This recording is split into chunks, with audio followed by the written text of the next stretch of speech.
Luis Enrique Flores Domínguez es secretario general del Ayuntamiento de Sevilla.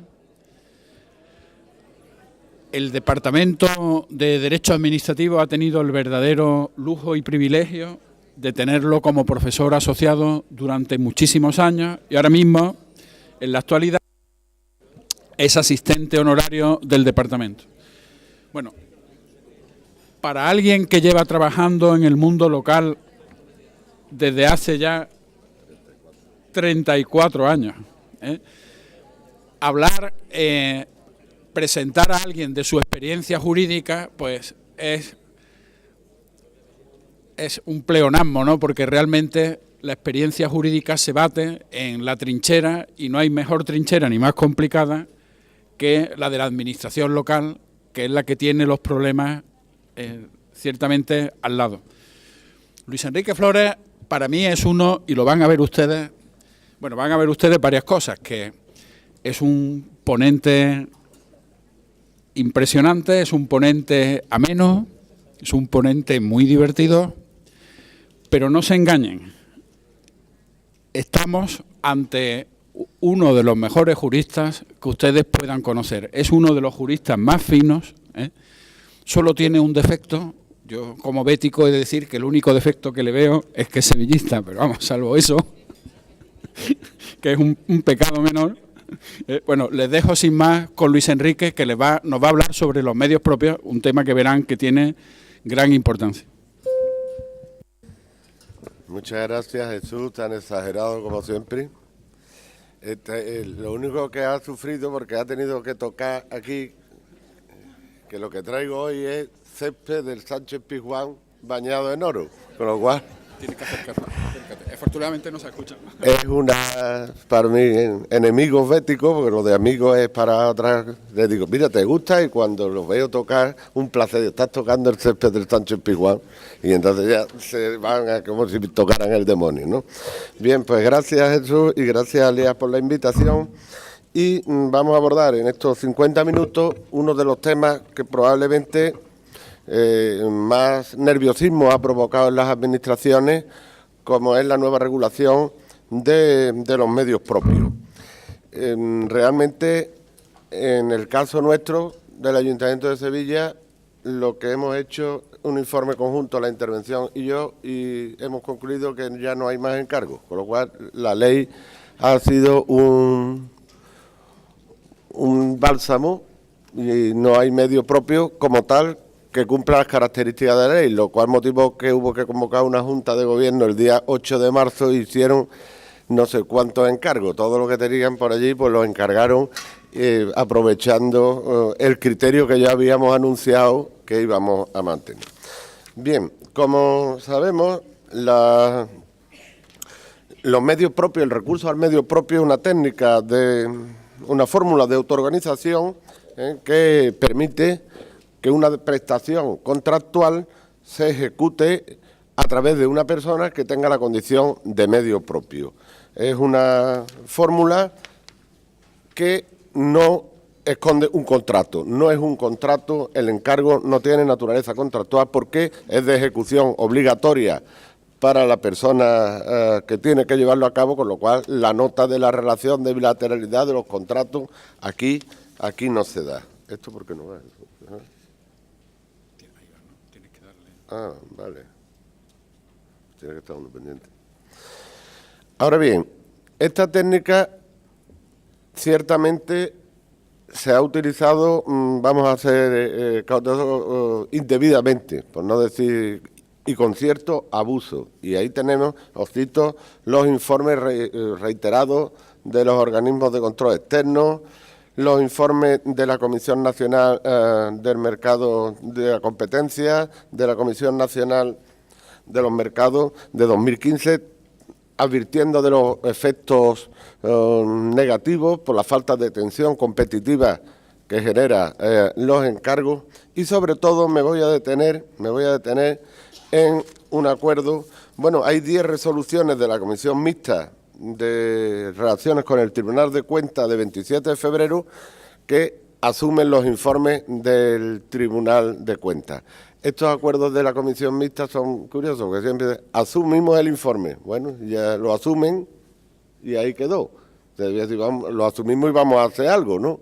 No, asumo el informe y ahí quedó. Bien, pues en este informe, donde se plantean una serie de medidas para desarrollar un adecuado marco legal para las encomiendas, entonces llamadas encomiendas, yo creo que están apuntadas los grandes problemas que generaban las entonces encomiendas y a los que la ley pretende dar respuesta. Por lo tanto, si analizamos o vemos siquiera someramente cuál es el panorama que teníamos, vamos a poder interpretar con mayor rigor la ley.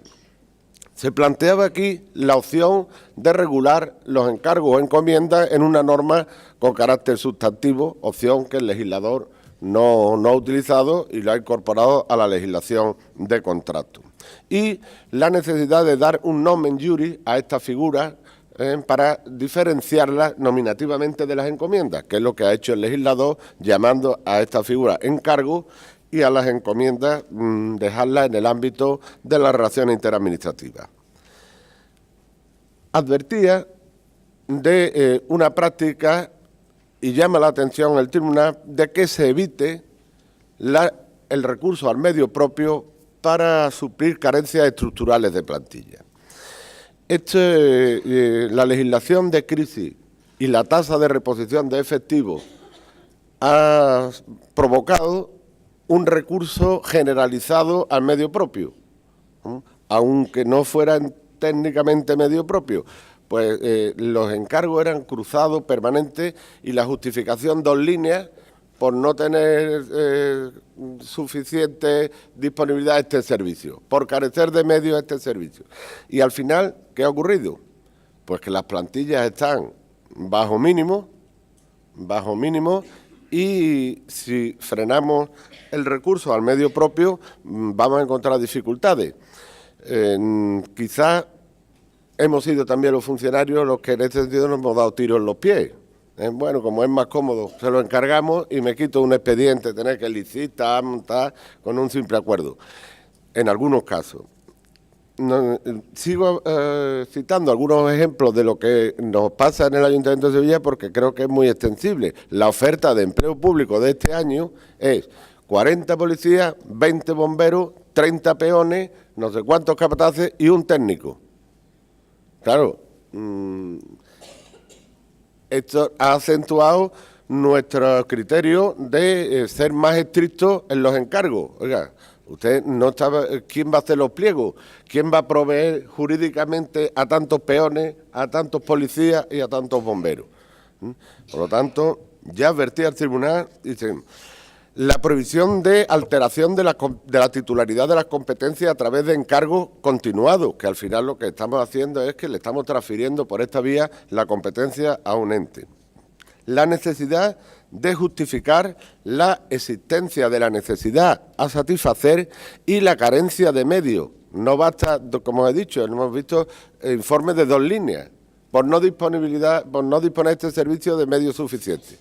Bueno, explique cuáles son los medios que tiene, explique algo, porque la verdad que no se ha justificado con suficiente rigor.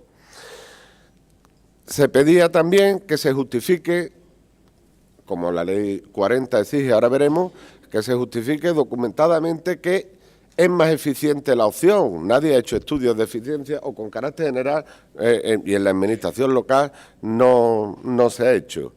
Los criterios en las tarifas que atendieran al coste efectivo de la realización del encargo. Ya veremos cómo esto también se incorpora. Concretar los trabajos objetos del encargo. Y también concretar la condición de medio propio. Hay una sociedad municipal que el objeto social es el 25 de la ley de base entero. Es decir, coge todo lo que puede hacer el ayuntamiento, lo puede hacer la sociedad, con lo cual todo cabe, y todos son encargos a la sociedad. Pues habrá que concretar, primero, qué es lo que puede hacer el medio propio y segundo, qué es lo que tienen que hacer en ese encargo concreto. Acreditar que tiene medios suficientes. ¿Veis que todo esto que estaba poniendo de manifiesto el Tribunal de Cuentas es lo que se ha incorporado después a la Ley 40 y a la Ley de Contrato. Precisar el objeto social, ya lo he dicho, y los medios de control para verificar el cumplimiento del encargo, así como introducir un límite del 50% a la subcontratación. Para precisar el encargo habrá que, digamos, desbrozar o delimitarlo en relación con tres figuras que son afines, pero que técnicamente no son encargos. Las encomiendas de gestión, a las que ya nos hemos referido, que están excluidas de la Ley de Contratos y que no pueden articularse a través de esta figura prestaciones contractuales, realización de trabajo, actividades de carácter material o técnico, pero en ningún caso un objeto típico de los contratos. Una segunda figura, que son los convenios, que me parece que la Ley de Contratos los ha finiquitado. En la directiva, el considerando 33, permite una cooperación horizontal para la ejecución de contratos. El artículo 30, y están regulados en el 12.4 de la directiva, el artículo 31 de nuestra ley parece dar a entender que lo va a permitir. Habla de dos tipos de cooperación: la cooperación vertical a través de los encargos a medios propios y la cooperación horizontal que remite a los convenios del artículo 6. Bien, pues vamos al artículo 6 y el artículo 6 lo que nos dice es qué condiciones deben reunirse para que puedan suscribirse convenios que no tengan vocación de mercado, finalidad de garantizar los objetivos de prestación de servicios públicos y razones de interés público. Son los mismos requisitos que exige la directiva, pero añade uno, que es el que dinamita el sistema: que el contenido del convenio no esté comprendido en el de los contratos regulados en la ley. Pues mire usted, si el contenido del convenio no está en el objeto regulado de esta ley, no tiene nada que ver con la ley.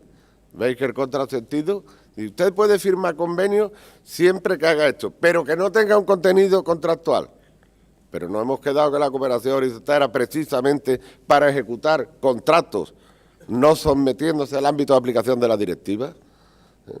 Me parece a mí que el convenio que va esta Junta de Gobierno de hermanamiento con la ciudad de Cochabamba, pues yo no le tengo que exigir si cumple o no cumple los requisitos de la Ley de Contratos. Y si el convenio fuera con el Ayuntamiento de Dos Hermanas para ejecutar un contrato, yo le tendría que decir que no puede ser porque tiene contenido contractual. Con lo cual, la cooperación horizontal, me temo que no es posible en nuestro ordenamiento en los términos de la directiva.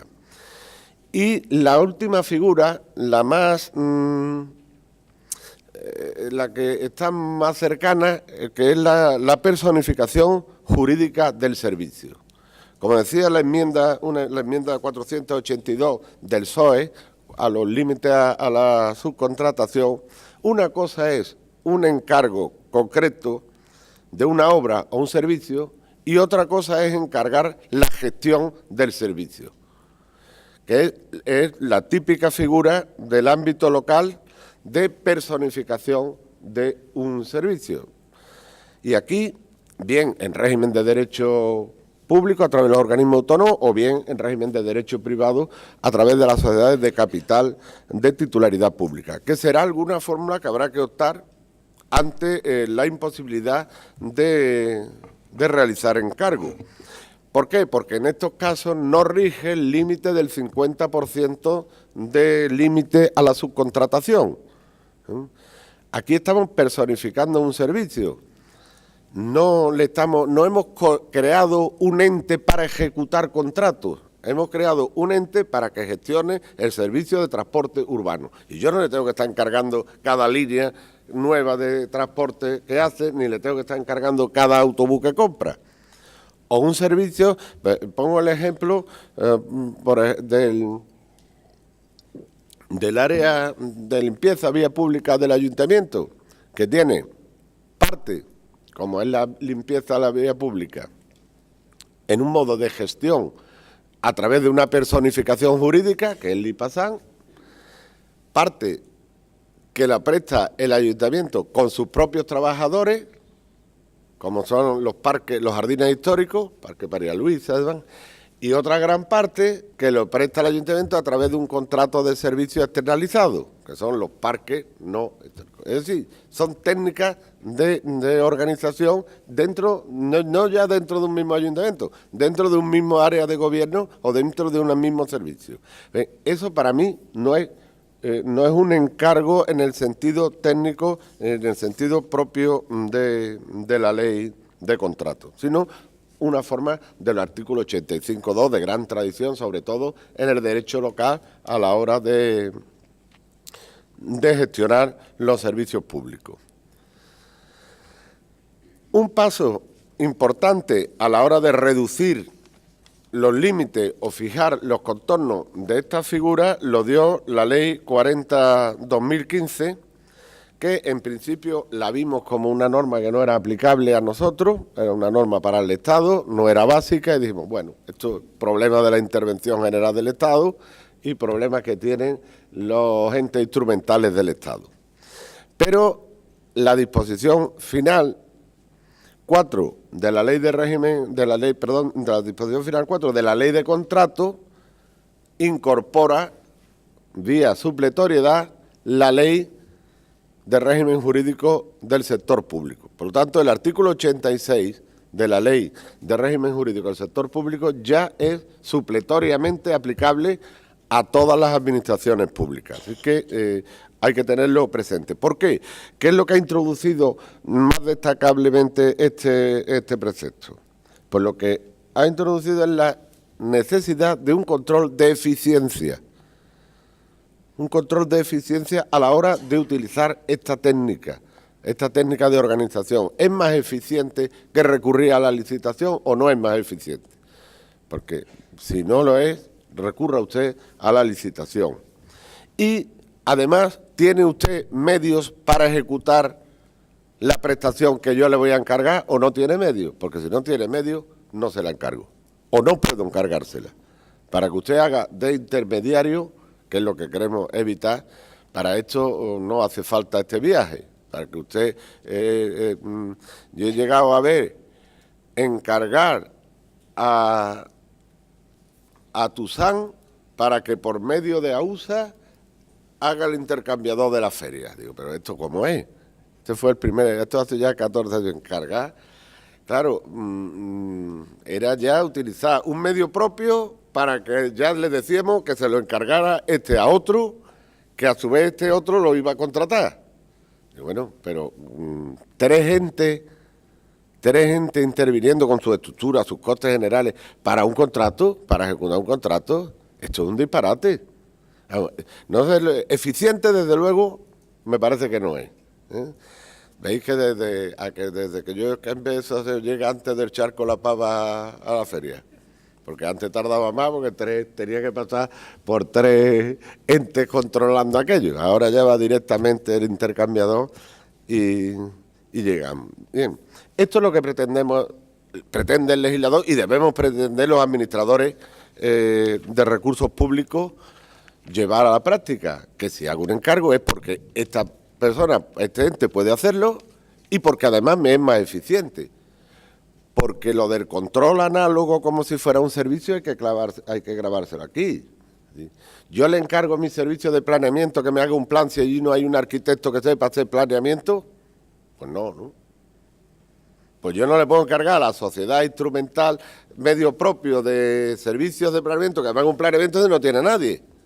Es lo mismo, hay que tener el esquema mental. Yo cuando les digo, tener el esquema mental medio propio es como si te lo encarga al servicio. Y si el servicio no tiene medios, pues no se lo encarga, no le dices que te lo haga. Pues si el medio propio no tiene medios, tampoco, no le puedes decir, contráteme usted esto. Ahora ya hay menos diversidad de regímenes jurídicos con el sometimiento o la readministrativización de los PANAF, pero sigue habiendo alguna que otra diferencia. Por lo tanto, este es el marco que nos encontramos. Bueno, además añade la necesidad, el control tanto en la creación, con la memoria justificativa que deberá informar a la intervención general, y el control de supervisión continua que establece el artículo 85, uno de los aspectos que tendrá que valorar en esta supervisión continua de los entes instrumentales respecto de los medios propios es un control de eficiencia. Bien, este es el panorama que nos encontramos tanto desde el punto de vista normativo como desde el punto de vista de la realidad que habían detectado los organismos de control y que habíamos detectado todos, y a la que quiere hacer frente la nueva ley de contratos, estableciendo unos requisitos más claros, porque además van referidos al límite cuantitativo, ya no interpretación, que son 3, para que un medio propio tenga esta consideración. El primero es que el poder adjudicador ejerza sobre el medio propio un control análogo al que ostenta sobre sus propios servicios. Lo que he dicho antes. Mi medio propio no me cuestiona, hace lo que yo le diga que tiene que hacer y yo lo dirijo, yo tomo, influyo decisivamente en sus objetivos estratégicos y en sus decisiones significativas, y sobre todo, queda garantizada este control cuando el medio propio tiene que ejecutar forzosamente los encargos que yo le haga, siguiendo las instrucciones que yo le marque y con arreglo a las tarifas que yo le fije. Este es el dato determinante de la existencia de ese control análogo. Control análogo que la jurisprudencia del Tribunal de Justicia ha descartado cuando hay participación privada, aunque sea minoritaria. Después volveremos sobre el tema de la participación privada. ¿Qué más? Segundo requisito, que más del 80% de la actividad que realice el poder adjudicador, que realice para el poder adjudicador que lo controla. Es decir, el medio propio está creado para ejecutar contratos que le encarga el poder adjudicador. No está creado para otra cosa. Esto nos ha permitido, por ejemplo, nosotros excluir a la empresa municipal de la vivienda como medio propio del ayuntamiento. La empresa municipal de la vivienda, el 90% de su actividad es hacer vivienda que ella decide, ya compra suelo y está actuando en el mercado, por lo cual esto no es un medio propio. Nos ha permitido excluir a la empresa que gestiona el Palacio de Congreso, que se dedica a montar, a gestionar y a traer, que vaya allí a cantar Rafael, que viene, no digo Rafael porque cuando he visto la programación digo, pero este hombre todavía está vivo y canta y demás, Pues viene otra vez este año y os digo una cosa, que es el único que llena los 3 días, 4.000 localidades que tiene el Palacio de Congreso y la llena los 3 días, tiene un mérito el hombre. Y bueno, pues esta empresa tampoco es medio propio. Y entonces corriendo, le han encargado el día 8 de marzo la organización de la Cumbre Mundial de Alcaldes, que es el año que viene. Y ya se lo han encargado para evitar la entrada. Descartada porque no dedica más del 80% de su actividad. Y en tercer lugar, que todo el capital o el patrimonio sea de titularidad pública, cuando el ente tiene forma jurídico-privada. En los casos que tenga forma jurídico-privada, 100% pública, el capital, si se trata de sociedad de capital, o el patrimonio, si se trata de fundaciones, con lo cual las fundaciones también, aunque las leyes permiten fundaciones públicas con participación privada, no serán en ningún caso medio propio, sino que se dedicarán a hacer su función. Esto del capital privado ha dado muchos problemas. Ahora ya, y me estoy acordando, nosotros tenemos una sociedad de economía mixta, la que gestiona los aparcamientos, en que se presentó una licitación del ayuntamiento. Yo creía que no era medio propio y no había problema, era una empresa para ejecutar un contrato Bueno, pues fue curioso porque en la mesa de contratación me llaman que bajara porque había 2 informes. Un licitador traía un informe que decía del profesor Enterría que era medio propio y que no se podía presentar. Y la empresa, un informe del profesor Muñoz Machado, que no era medio propio y se podía presentar. Digo, vaya como está la doctrina de... Después ya cuando coincidí, la última vez que vi a don Eduardo, ya estaba mayor, que fue cuando Santiago Muñoz Machado ingresó en la Academia de Legislación y Jurisprudencia, digo, ¿habéis puesto de acuerdo ya en esto de los medios propios y el capital privado? No captaron la ironía. Pero bueno, ya no hay discusión, ya no hay, por más informes que traigan, que yo lo siento por los informantes, pero nosotros la verdad que los informes al peso pues no lo leemos, porque como tenemos muchas cosas que hacer, pues... Y no se trata de a ver quién le echa más folios allí, ¿verdad? Que vienen algunos concejales, los manos, pero traen un informe. Me han traído un informe, digo, ya. Déjalo ahí que ya lo leeremos. Bueno, esto es un curso acerca de, salvo lo del profesor Jordano, que me los leo todos. Bien, la directiva sí contempla una excepción a la participación privada, cuando esté previsto en la legislación nacional, no vaya contra los tratados y no sea determinante, pero el legislador español no ha incorporado excepción ninguna. Es decir, con lo cual, participación privada excluye la condición de medio propio en cualquier caso. Estos son los 3 requisitos. Ya tenemos un medio propio configurado. ¿Cómo se remunera el medio propio? Pues mediante compensaciones tarifarias, las tarifas, que no las tenemos aprobadas, por lo menos yo no he estado nunca en ningún ayuntamiento, digo a nivel de la administración local, en ningún ayuntamiento que tenga aprobada tarifa, en ninguno. Y he estado en bastante, bueno, ya menos, pero todos los encargos, pero esto cuando, bueno, es que los encargos eran llave en mano, ya te lo pagaré. Pero yo la primera vez que llegué al ayuntamiento digo, oye, ¿y la certificación de aprobación del gasto? No, si lo va a hacer, eran Coria Futura. Bueno, pero a Coria Futura no se le paga, ya se le pagará. ¿Cómo que ya se le pagará? Esto nada más que pasa en los pueblos.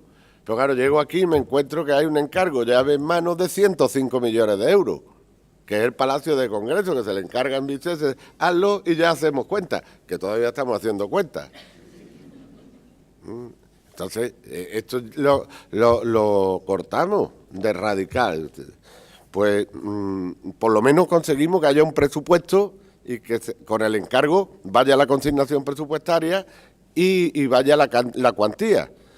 Pero tarifas no tenemos aprobadas. El problema de las tarifas es que la ley ha remitido al reglamento la determinación de cómo deben establecerse las tarifas, con el único criterio que sea el coste real. Y para evitar problemas de sobrefinanciación de estos entes, que ya lo venían advirtiendo también los informes de los órganos de control externo, se establece que cuando haya subcontratación, el coste será el que realmente obtenga el medio propio con esa subcontratación. Es decir, si la tarifa te aprueba una unidad 8 y la subcontrata a 6, yo te voy a pagar 6. El importe de la subcontratación, para que no haya una financiación adicional para este tipo de entes. El coste efectivo soportado. Y además de estos requisitos materiales y de pago, nos encontramos con una serie de requisitos formales para que estemos ante un medio propio. Además de los 3 requisitos, pues tiene que haber un reconocimiento expreso en los estatutos o en el ente o ente de creación. Este requisito es constitutivo. Es decir, si no está previsto en los estatutos, no pueden realizársele encargos. Y tenemos 6 meses de plazo, hasta octubre, para adaptar los estatutos a este régimen, como ahora veremos. ¿Qué debe determinar el estatuto o el acuerdo de creación? El poder adjudicador respecto del cual el medio propio tiene esta condición. Esto debe quedar ahí reflejado. El régimen jurídico y administrativo de los encargos, que ahora lo veremos, porque si las condiciones para adquirir la condición de medio propio se han endurecido, las condiciones del encargo se han endurecido todavía más, como ahora tendremos ocasión de oportunidad de estudiar. Y, en tercer lugar, establecer la imposibilidad de que puedan participar en licitaciones que convoque el medio propio, salvo que queden desiertas y no concurra ningún otro licitador. Lo que ocurre nos pasa después en las mesas de contratación, que los tribunales, cuando una empresa nuestra concurre a un concurso en Badajoz, que yo no sé lo que se le había perdido en Badajoz, y nos enteramos gracias al control financiero, pues, como nosotros no hacíamos control financiero hasta la ley de racionalización, de la mitad de las cosas ni te enteras. Al hacer ahora el control financiero, dice, bueno, pero esta empresa estaba en Badajoz, en Granada, prestando servicios de aparcamiento con el capital municipal, en una sociedad mixta.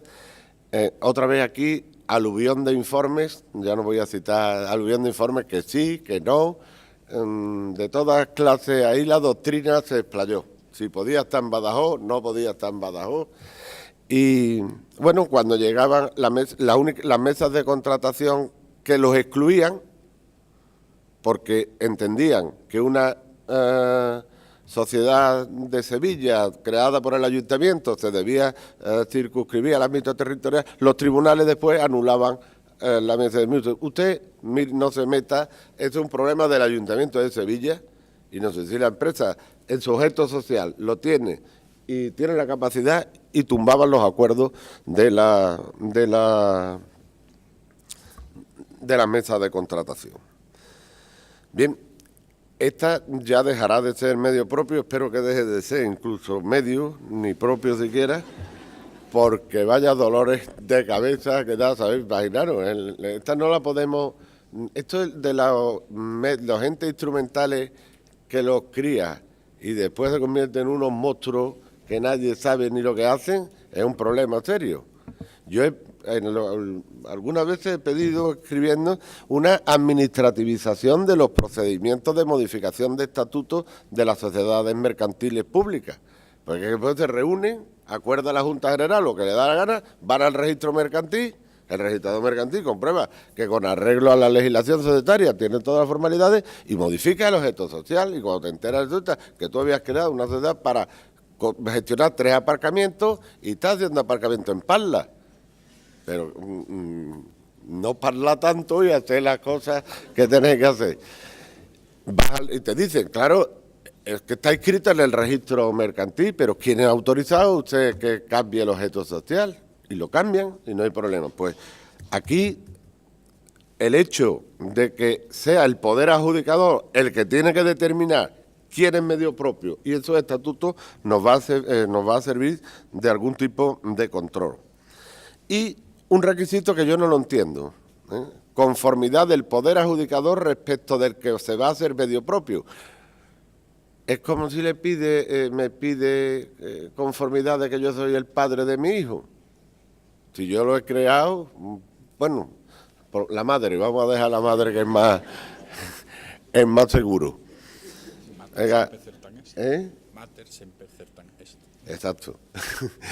Pues no sé, Junta Andalucía crea un medio propio y ahora dice, y además estoy conforme en que usted sea un medio propio, porque claro, si yo te he creado, tendría que ser un supuesto de que se fuera medio propio para varios poderes adjudicadores, el único, no con carácter general. Si soy de varios, pues los varios tendrán que admitir que yo voy a ser medio propio suyo. Pero cuando eres un medio propio que yo te he creado, yo creo que la conformidad va de suyo.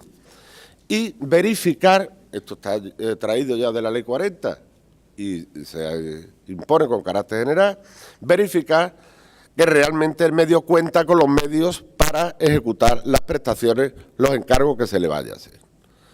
La ley establece que si tiene la clasificación, ya se presume que tiene los medios. Para la empresa clasificada, pues tienen los medios. Y nos encontramos ahora con dos supuestos que yo le llamo de dudoso encuadre, por no llamarle inentendible, que son los encargos inversos y los encargos horizontales.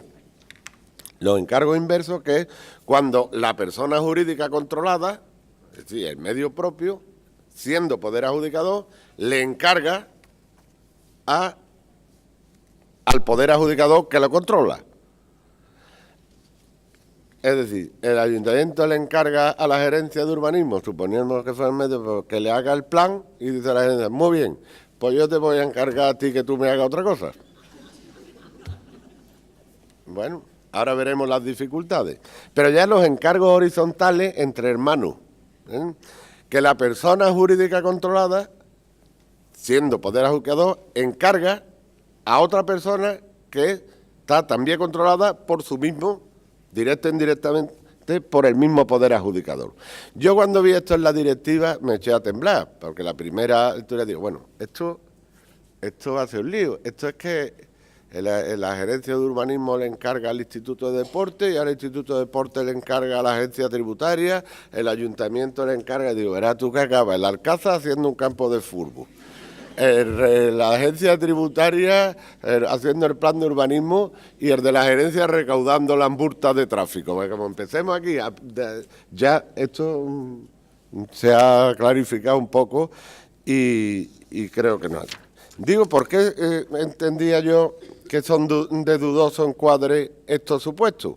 Porque no se dan ninguno de los tres requisitos. Bueno, salvo el del capital, que tiene que ser público. No parece posible que los dos entes tengan un control análogo. ¿Yo cómo voy a tener el mismo control análogo sobre mi medio propio que mi medio propio sobre el mío? Es que hacen, me aprueba a mí también unas tarifas y yo le apruebo otras. Pero lo que ya no es posible es que cada uno se dedique a hacer el 80% de su trabajo para el otro, porque entonces no hacen más nada. ¿Imagináis? El 80% del ayuntamiento para trabajar para la gerencia de urbanismo. Y la gerencia de urbanismo el 80% para el ayuntamiento. Y un 20% ya harán otras cosillas, arreglar las calles y demás. Pero no. Y desde luego que se aprueben recíprocamente tarifas, parece que... Por lo tanto, yo no entiendo este supuesto.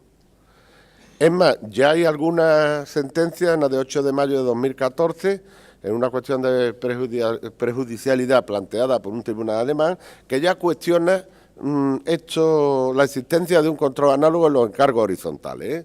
Ya empieza el tribunal a decir, esto vamos a tomarlo con cautela y vamos a repensárnoslo, porque de luego no hay un control análogo. Otra fórmula, que es el control vertical conjunto, el control análogo ejercido de forma conjunta, que tuvo la bendición del Tribunal de Justicia con ocasión de la sentencia de Traxa, y ahora ya se regula o se incorpora normativamente. Para que haya un control conjunto, es decir, varios poderes adjudicadores que tienen un mismo medio propio, pues se requiere que en los órganos decisorios del ente que va a ser medio propio estén representados todos los poderes adjudicadores, bien directamente o bien a través de representación entre ellos. Que estos representantes tengan, o los representantes de los poderes adjudicadores tengan una influencia decisiva sobre los objetivos estratégicos y las decisiones significativas del medio propio. Y que el ente destinatario del encargo no tenga un interés contrario a los entes que pueden conferírselo. Bien, aquí este supuesto me decían, bueno, cuando había que lo planteé, el supuesto de EMASESA, la empresa de agua, que son 12 ayuntamientos los titulares del capital, el Ayuntamiento de Sevilla y 11 más. Sería un medio propio. Yo creo que no es tampoco un medio propio, porque es más bien una personificación jurídica del servicio de recogida de agua. No hay que hacerle encargo, sino que el Ayuntamiento de Sevilla y 11 más han decidido que sus servicios de agua se gestiona a través de una sociedad mercantil pública. No hay que hacerle no se le ha hecho ningún ningún tipo de encargo. Esta, ¿quién lo iba a decir?, se constituyó con el único informe en contra mío, que no estaba entonces en el Ayuntamiento de Sevilla, estaba en otro de los que tuvo de los asociados, y yo informé en contra porque el capital entonces tenía que ser exclusivamente del ente local, decía el 85, capital de que pertenezca íntegramente al ente local. El ente local es uno. Después se modificó en la ley de contratos en el 2007, se habló de capital, de titularidad pública. Bueno, ya ahí permitía que fueran más gente, pero entonces no. Pero hubo otro informe que me llamaba la atención, porque todo el mundo ponemos TRRL y sabemos que es el texto refundido, régimen local, que ponía siempre el artículo, no artículo tal, del Real Decreto Legislativo 781/1986 de 2 de abril, porque se aprueba el texto refundido de las disposiciones legales vigentes. Como esto lo tenía que decir 15 o 20 veces, pues ya eran 10 folios, nada más. Si uno quitaba y ponía TRRL, el informe empezaba a ir cayendo. Este informe y el silencio de la Junta, de la Dirección General, que no dijo nada, y por transcurso del plazo se publicaron los estatutos y así surgió EMASESA, que era Empresa Municipal de Aguas de Sevilla, y se denominó Empresa Metropolitana de Aguas de Sevilla. Y hoy ya funciona perfectamente, porque ya tiene sí la cobertura legal. En cuanto al régimen de los encargos, que como decía se endurecen. El órgano competente para realizar el encargo no está en el artículo 32, está en el 30 apartado 5, es el órgano competente para la aprobación del gasto. Quien aprueba el gasto es el que puede realizar el encargo, que no tiene la consideración jurídica de contrato, como ya he dicho. Hay una exigencia de publicidad de los encargos, donde tienen que especificarse, como ya he dicho, los requisitos del medio propio, y una formalización en documento que establecerá el plazo de duración del encargo, algo que tampoco era muy frecuente hacerlo. Hazme esto y ya veremos cuándo lo terminas.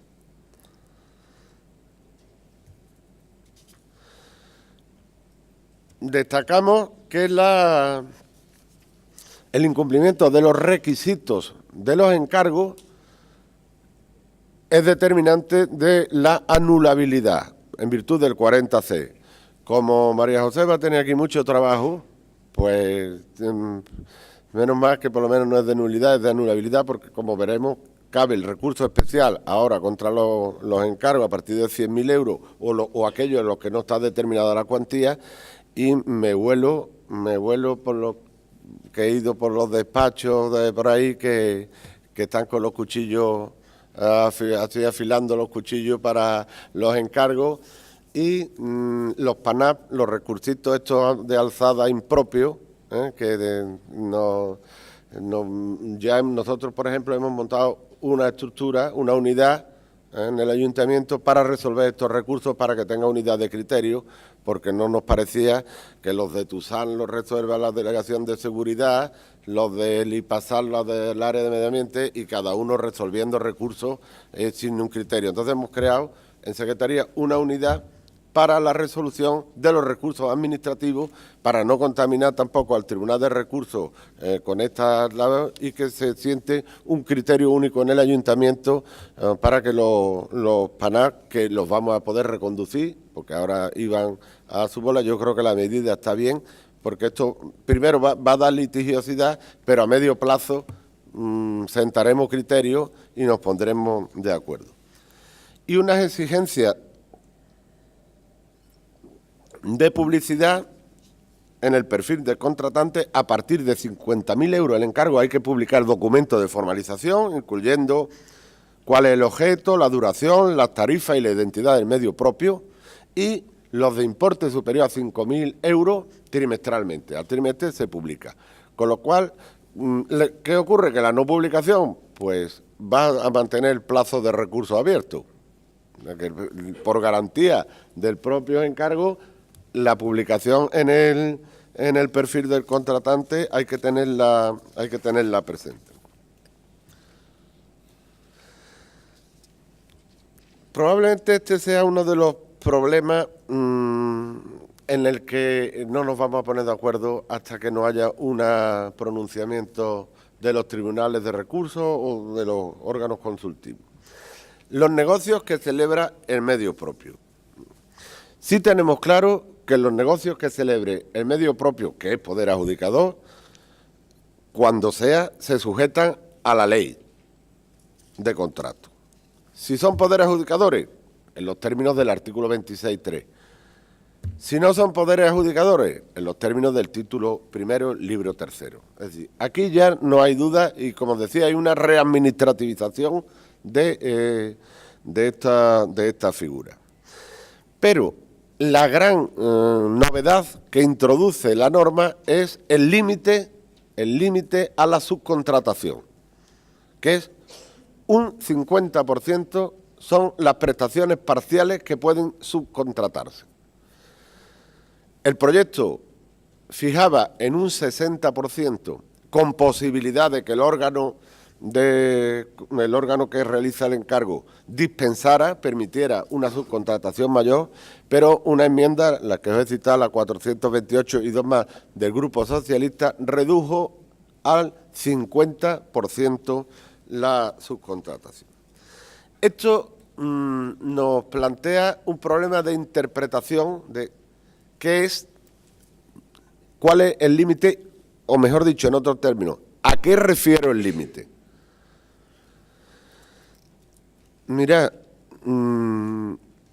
hay dos modelos, podemos decir, yo creo que hay dos modelos, un modelo de adelgazamiento de la administración y licitar todo, y la administración que sea un mero aparato administrativo burocrático, y otro modelo, en el otro extremo, el remunicipalizador, que es volver a que la administración preste.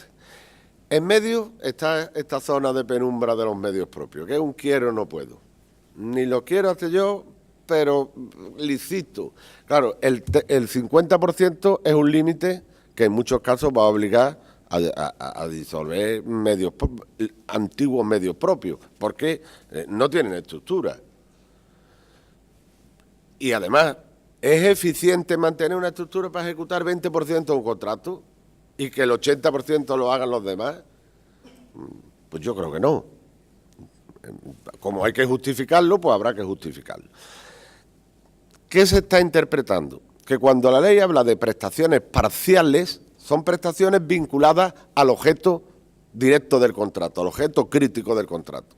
No computarían las que denominan prestaciones accesorias, aquello que no está vinculado directamente al objeto del contrato. Estas no computarían, lo cual nos sitúa en un problema de interpretación encargo a encargo. ¿Qué es lo accesorio en un encargo?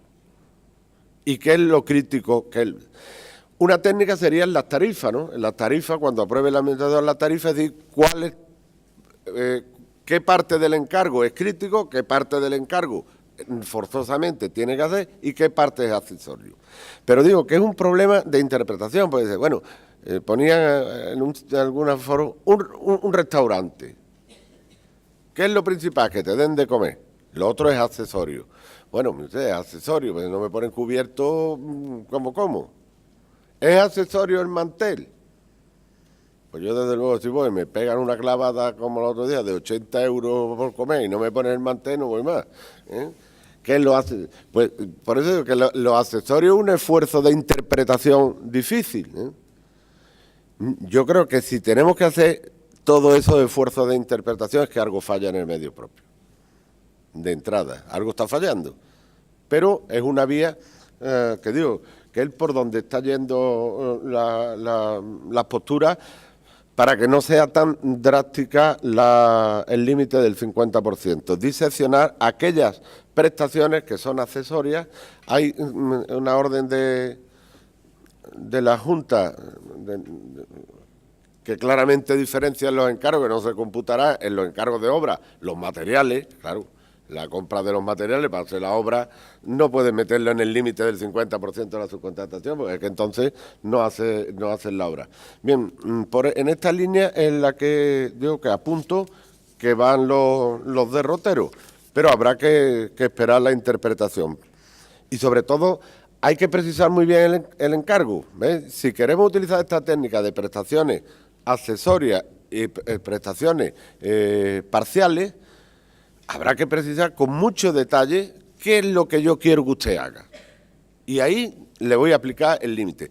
Y tendré que utilizar una técnica tarifaria adecuada para después computar el 50%, porque unas tarifas mal hechas no me van a permitir controlar. Hay organismos ya que lo ha validado el Tribunal de Cuentas y que lo recomiendan, que meten sistemas informáticos con una alerta.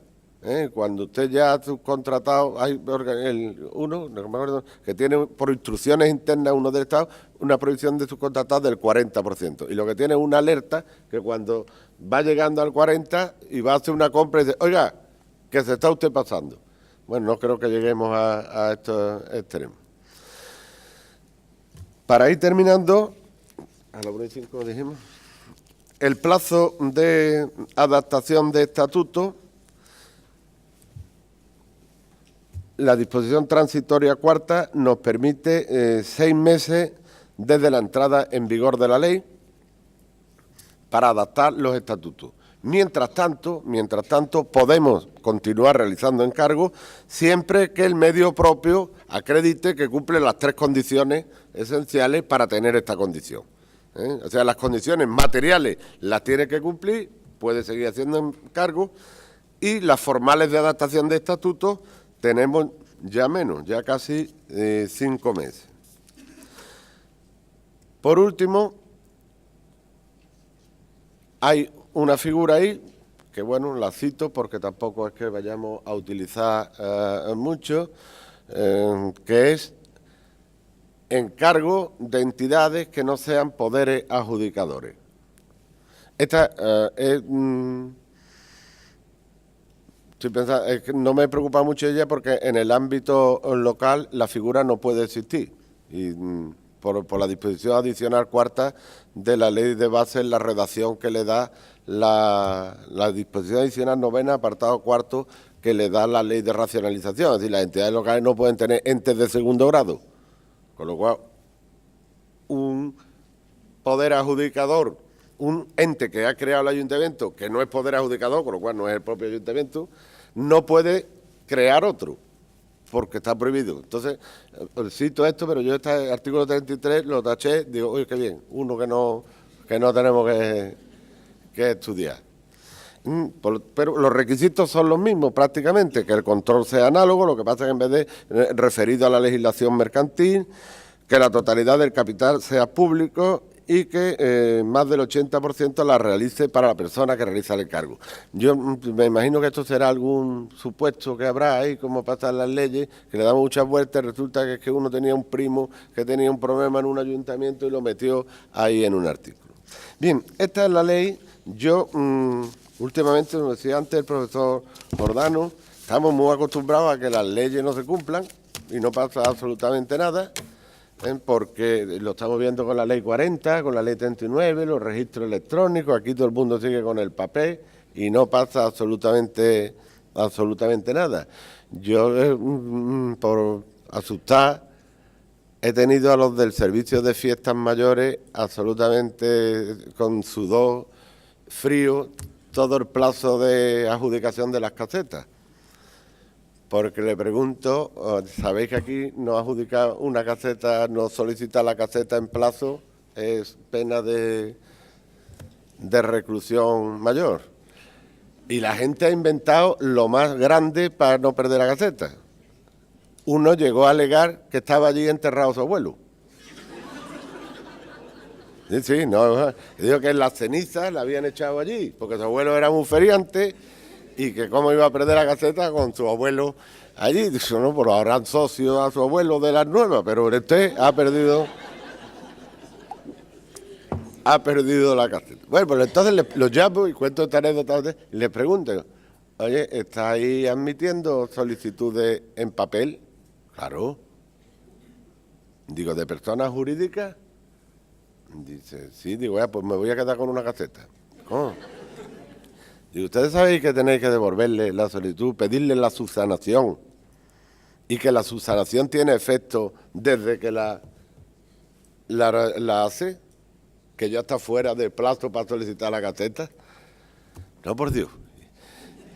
Y ya el último dice, don Luis, que no ha reclamado nadie, ¿eh? Digo, bueno, pero el año que viene os ponéis las pilas y las personas jurídicas. Y no pasa absolutamente nada. Tan no pasa nada que se ha publicado el sábado el reglamento regulador del régimen jurídico de los funcionarios con habilitación estatal, de los secretarios, y regula las actas de los plenos en papel,